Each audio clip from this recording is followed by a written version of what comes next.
দীর্ঘদিন ধরে নিজস্ব কৃত্রিম বুদ্ধিমত্তা এআই প্রযুক্তি ব্যবহার করলেও এবার গুগলের সঙ্গে বড় অংশীদারিত্বে যাচ্ছে অ্যাপল।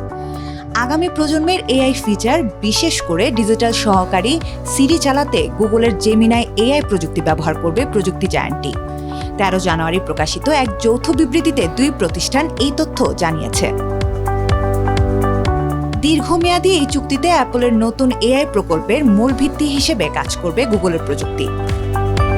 অ্যাপল জানিয়েছে, সতর্ক মূল্যায়নের পর তারা মনে করেছে তাদের এআই লক্ষ্য পূরণে গুগলের প্রযুক্তি সবচেয়ে বেশি উপযোগী। এটি অ্যাপলের জন্য বড় পরিবর্তন, কারণ এতদিন তারা তাদের মূল প্রযুক্তি নিজস্বভাবে তৈরি করায় প্রধান হিসেবে গুরুত্ব দিত। বিশ্লেষকদের মতে, স্মার্টফোন বাজারে দীর্ঘদিনের প্রতিদ্বন্দ্বী অ্যাপল ও গুগলের মধ্যে এটি বিরল সহযোগিতা। বিশ্বজুড়ে অ্যাপলের iOS ও গুগলের অ্যান্ড্রয়েডই বাজারে আধিপত্য বিস্তার করছে। এর আগে দুই প্রতিষ্ঠানের মধ্যে ব্যবসায়িক সম্পর্ক থাকলেও আইফোন সহ অ্যাপলের ডিভাইসের ডিফল্ট সার্চ ইঞ্জিন হিসেবে গুগল ব্যবহারে প্রতি বছর অ্যাপলকে বড় অর্থ দিতে হয় গুগলকে। তবে নতুন এই চুক্তিটি যুক্তরাষ্ট্রের নিয়ন্ত্রক সংস্থার নজরেও রয়েছে। দেশটির বিচার বিভাগ মনে করছে এই ধরনের চুক্তি গুগলের সার্চ বাজারে একচেটিয়া অবস্থান শক্ত করতে পারে, যদিও আপাতত আদালত চুক্তি বহাল রাখার অনুমতি দিয়েছে।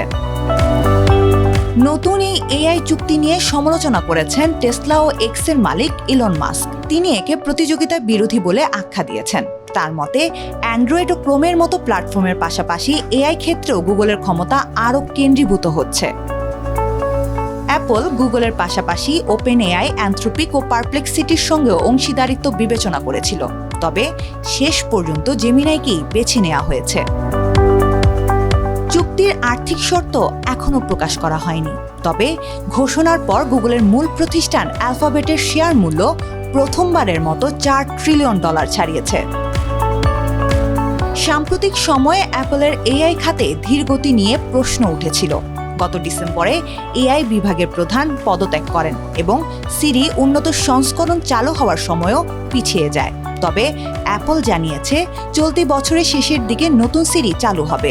প্রতিষ্ঠানটি নিশ্চিত করেছে, অ্যাপল ও আইপ্যাডে ডিভাইস পর্যায়ে তাদের নিজস্ব অ্যাপল ইন্টেলিজেন্স ব্যবহার করা হবে, যা ব্যবহারকারী তথ্য সুরক্ষায় উচ্চমানের গোপনীয়তা বজায় রাখবে।